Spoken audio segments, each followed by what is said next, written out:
सुनने वाला जिस साहब जो हमने अपनी बात रखा इसने सुना है, इस पर हमें विश्वास है, भरोसा है, इंशाल्लाह ये सब हमारी डिमांडें पूरा करेंगे।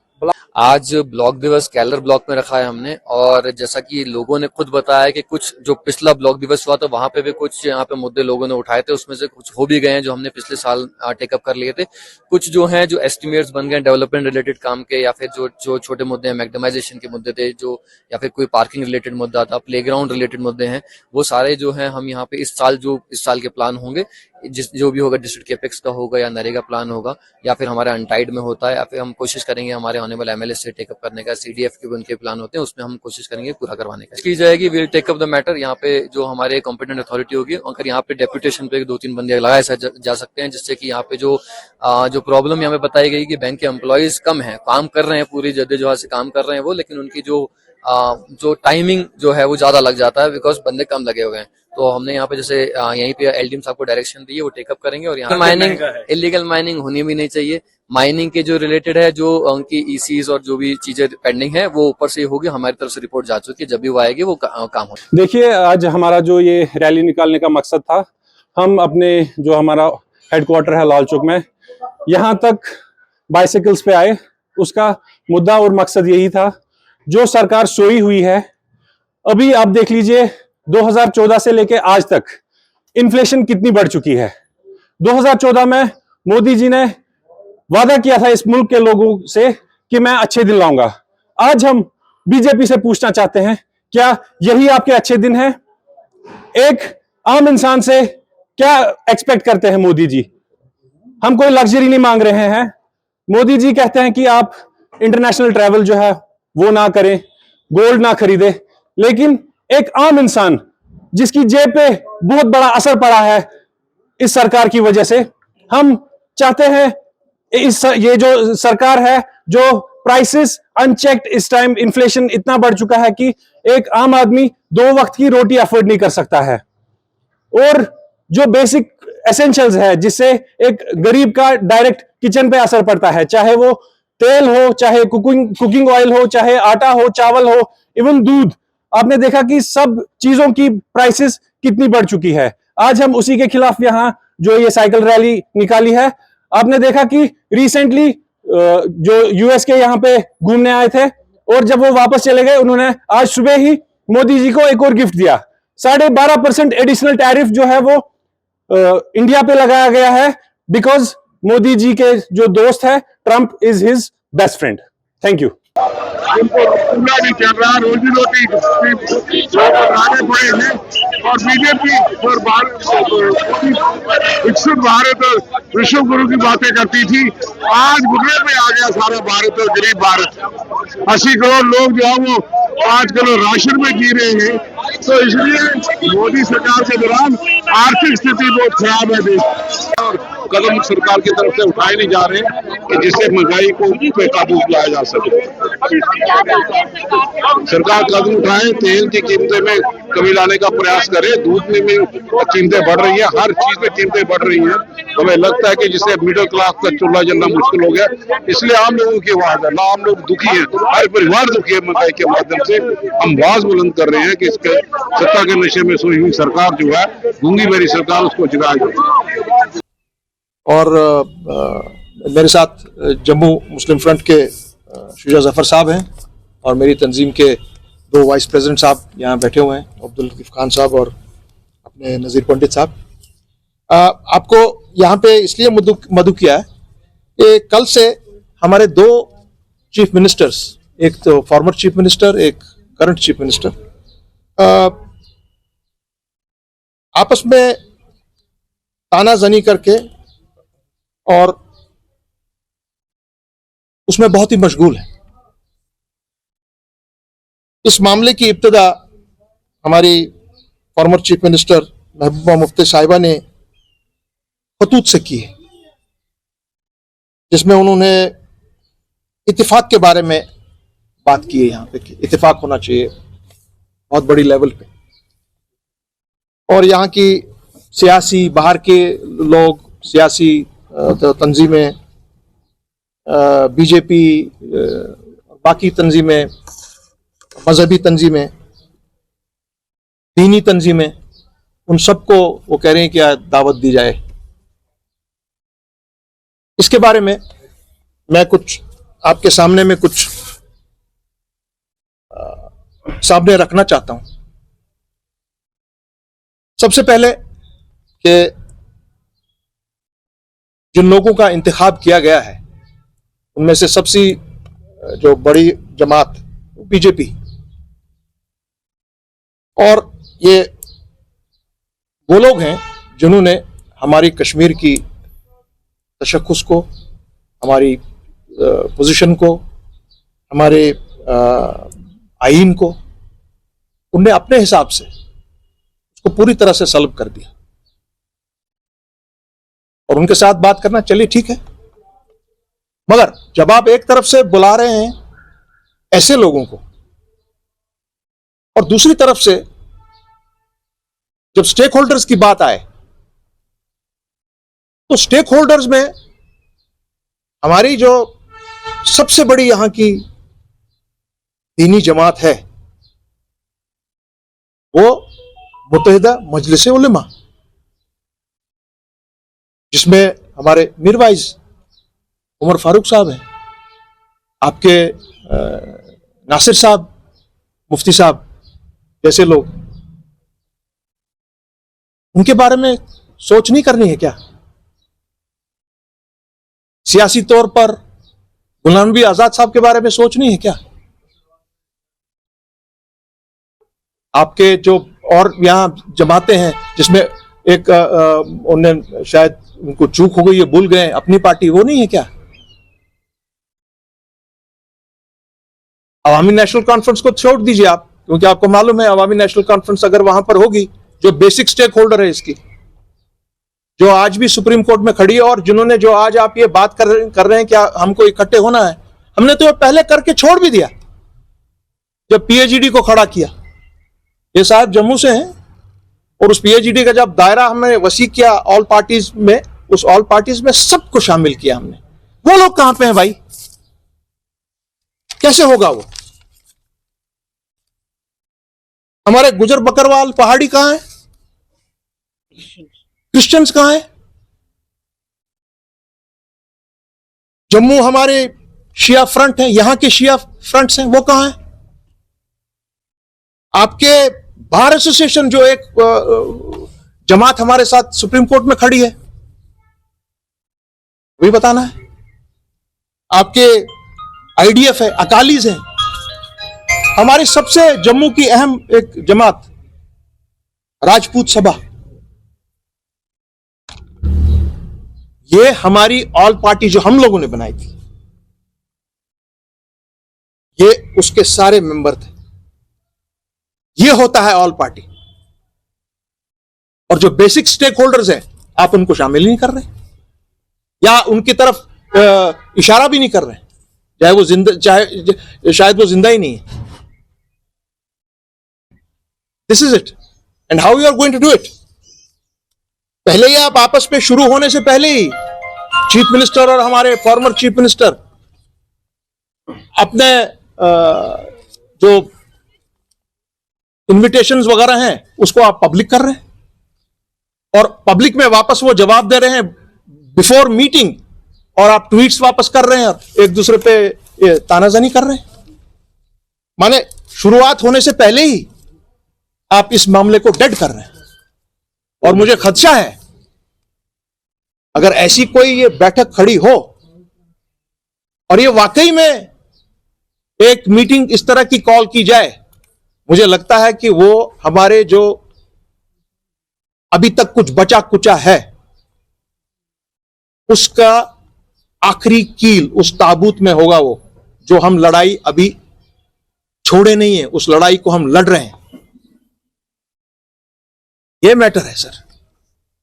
और मैं एक बात और बता दूं आपको, इसमें बहुत ही एक अहम नुक्ता यह है कि आप ये बताइए कि अभी तक आप लोगों ने हासिल क्या किया? क्या रिजर्वेशन में आपने कुछ कर पाए? Not settled. Unemployment not settled.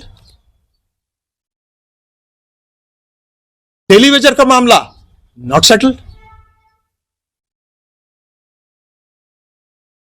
अभी जितने भी मेजर इश्यूज हैं दे आर नॉट सेटल्ड। उस पर ऑल पार्टी क्यों नहीं? अभी जम्मू में जो हाल में इनके साथ वहां पे जो वाकया पेश आया सिदरा में, 35 मकानात उजाड़ दिए, नो एक्शन। बीजेपी से मैं पूछना चाहूंगा फिर इन सबसे इसी फोरम के थ्रू कि जो वहां पे जो 781 जो लैंड का रिकॉर्ड है, खसरा नंबर जो मार्बल मार्केट में है, उसमें ऑलरेडी हमारे कोर्ट ने रूलिंग दी हुई है कि इसमें जो लोग मुलवस हैं, डबल बेंच है वो कोर्ट का, इनको फौरी तौर इनको यहां से खाली किया जाए और वो मुस्मार किया जाए सारा। आपने वो वहीं छोड़ दिया है और आप यहां लग गए गुजर कम्युनिटी के पीछे। ऑल पार्टी मीट्स इन चीजों के लिए चाहिए। और ऑल पार्टी मीट का सबसे अहम ये सबसे अहम मुद्दा यह है कि इसमें तमाम स्टेक होल्डर शामिल हो जाने चाहिए। सुप्रीम कोर्ट में तो हम जैसे आदमी खड़े हैं, बार एसोसिएशन खड़ी है, सीपीएम खड़ा है, आप लोग भी खड़े हैं, सारे नहीं, चंद। तो क्या किया जाए? कैसे कर रहे हैं आप सब? इन चीजों पर ये ध्यान देना है। ये चीजें हैं इसमें। सो मेरी राय ये होगी इन सब से कि जनाब, आप बखूबी जानते हैं कि हम जैसे आदमी कभी भी डिक्टेशन नहीं मानते हैं किसी की।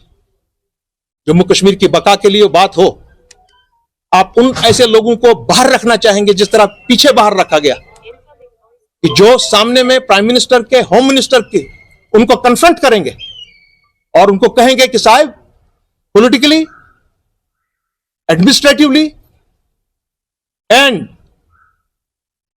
आपके constitutionally this is the position. इन बातों पे हमको बात करनी है, इन मुद्दों पर हम सबको बात करनी है। उसके बगैर काम नहीं बनेगा। ये चीजें लेके जाके मरकजी सरकार के सामने खड़ा होना है, मगर वहां पर तो आप सब लोग बिगी बिल्ली बन के खड़े हो जाते हैं। कोई मुंह नहीं खोलता है कॉन्स्टिट्यूशन के बारे में। कोई आज 370 और 35A के बारे में हिम्मत नहीं करता है बात करने की।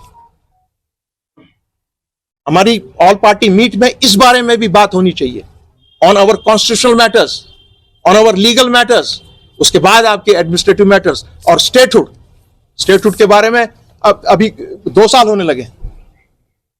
हमारे 50 MLA, 52 MLAs हैं। They have been able to do nothing in these 2 years for statehood. हालांकि 52 MLAs जमीन आसमान एक कर सकते हैं अगर उनमें हिम्मत हो और वो जज्बा हो और वो कमिटमेंट हो। मगर आपको मैक्सिमम लोगों को रात में ही टेलीफोन एक आ जाएगा, आप वहीं सारा छोड़ देते हैं। इसलिए क्योंकि हम इस मामले के बुनियादी फरीक हैं, इस मामले के जो आज का मामला है, और इसको हमने PhD की शेप देकर, ऑल पार्टीज की शेप देकर, और उसको आप ही लोगों ने चीर फाड़ करके तोड़ दिया। आप जिम्मेवार हैं उसके। आज जो हमारी पोजीशन जम्मू कश्मीर में है, that is because of you people. और आज आप अभी आपने ये ऑल पार्टी मीट का मामला अभी शुरू ही किया था, and you are washing your dirty linen in public. This is not done. Jammu Kashmir का आवाम आपको देख रहा है। आप मत समझिए कि दैट यू विल गो अनपेनलाइज्ड। आपको इन चीजों पर बहुत नजर रखनी पड़ेगी और हम सबको नजर रखनी पड़ेगी। और इसमें ANC की तरफ से इंशाल्लाह बहुत जल्द आप देखेंगे एक बहुत बहुत बड़ी पेशकश होगी और बहुत बड़ी पेशकदमी होने जा रही है। और वो वाकई में हर कोई स्टेक होल्डर उसमें शामिल होगा। वो किसी मजहब से हो, किसी मिलत से हो, कहीं से हो, जम्मू कश्मीर का बाशिंदा होगा वो। हिंदू, मुसलमान, सिख, ईसाई, कश्मीरी पंडित, सब। रिटर्न ऑफ कश्मीरी पंडित के बारे में आपने अभी 2 साल तक कुछ नहीं किया, नथिंग।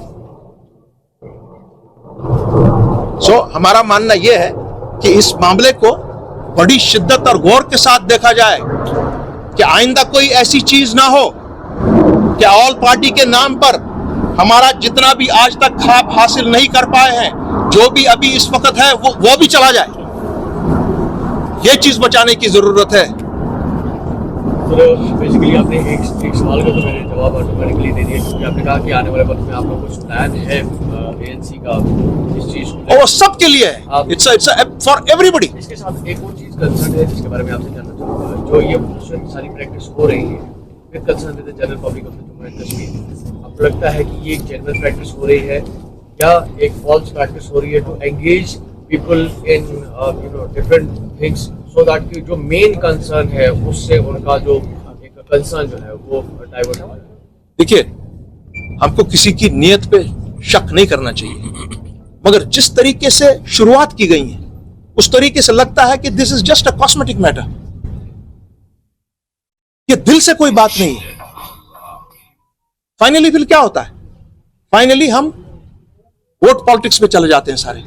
उस वक्त सब भूल जाता है, 370 भूल जाता है, 35A भूल जाता है, स्टेटहुड भूल जाता है, everything we forget. We have to have a concrete plan, and a concrete plan as people of Jammu and Kashmir, it has to be presented before the government of India. अगर इस तरह की कोई all party meeting के पास अपना already ground है और multiple societies के साथ आपकी कनेक्शन, जी, why don't ANC evolves like as an another all party meeting across state? देखिए साहब, एक तो हमने ऑलरेडी किया, उसमें बहुत से लोग हम थे जो कोर टीम थी। मेरे साथी जो जम्मू मुस्लिम फ्रंट के सदर हैं जफर साहब, ये भी उसके एक मेंबर थे हमारे साथ। पीएजीडी की तश्कील और उसका फिर जो ऑल पार्टी जो हमारे सेशंस हुए उसको लेकर पूरे जम्मू को साथ चलाकर, पूरे कश्मीर को साथ चलाकर, लद्दाख के लोगों के साथ, करगिल के लोगों को साथ चलाकर, जो फिर पीएजीडी का हमने मामला सुप्रीम कोर्ट में खड़ा किया, लास्ट तक खड़े रहे, और फिर उसको पीएजीडी को जिस तरह से तोड़ा गया वो बहुत दर्दमंद और दर्दनाक मामला था। लास्ट तक हमने कोशिश की। उस वक्त डॉक्टर फारूक साहब मान गए लास्ट में एक बार और हम जुड़ेंगे, मगर बदकिस्मती से हमारी फॉर्मर चीफ मिनिस्टर जो आज ये एक नया ये बनाना चाह रही हैं, उन्होंने मना कर दिया। उस वक्त लास्ट मीटिंग का जो नो हुआ, वो लास्ट मीटिंग का नो महबूबा जी से हुआ। दैट वॉज वेरी सैड कि उनकी तरफ से ये हुआ। और जब आज आप प्रैक्टिस ये दोबारा करने जा रहे हैं, बहुत अच्छी बात, but it has to have representations of all stake holders of Jammu and Kashmir. First of all हम बहुत ज़्यादा खुश है कि खुद हमारे एमपी हमारे पास आए थे। जैसे कि हमें ये पता है कि हमारे एलजी साहब मनोज सिन्हा ने ऑलरेडी एक ड्राइव स्टार्ट की है 100 डेज की नशा मुक्त अभियान की, और हमारे आज एमपी आए थे तो हमें बहुत कुछ सीखने को मिला। आज उनके पास काफ़ी ज़्यादा एक्सपीरियंस है तो हमें भी बहुत कुछ सीखने को मिला। एंड बड़ी चीज़ ये रही कि हमें हमारे कुछ जो सवाल थे, जो हमारी इंक्वायरीज थी, उनके जवाब भी मिले। तो ये बहुत एक अच्छा मौका था कि एक तो हमने अपने सवाल भी पूछ लिए और हमें जवाब भी मिले और हमें सीखने को भी बहुत कुछ नई चीजें मिली। जिस तरह हमारे पड़ोसी मुल्क ने जम्मू कश्मीर के नौजवानों को, नौजवान बच्चे बच्चियों को, उनको नशा पे एक लास्ट उनका ये कोशिश थी कि जम्मू कश्मीर की नौजवान जनरेशन को खत्म किया जाए और उसको हमेशा के लिए खत्म किया जाए। लेकिन जम्मू कश्मीर के लेफ्टिनेंट गवर्नर के द्वारा जो 100 दिन का नशा मुक्त अभियान है, और जहां हमारे यहाँ के नौजवान बच्चे बच्चियों ने, सोशल ऑर्गेनाइजेशंस ने, इंटेलेक्चुअल्स ने, स्कूल्स ने, कॉलेजेस ने, प्राइवेट स्कूल्स ने जो एक अभियान उसमें पार्टिसिपेशन करा है, इससे लगता है कि हमारी जनरेशन्स को जो नशा के जरिए, ड्रग्स के जरिए खत्म करना चाहते थे, उनको उस चैलेंज को हम निस्तो नाबूद तक पहुंचाएंगे और उसको खत्म करेंगे।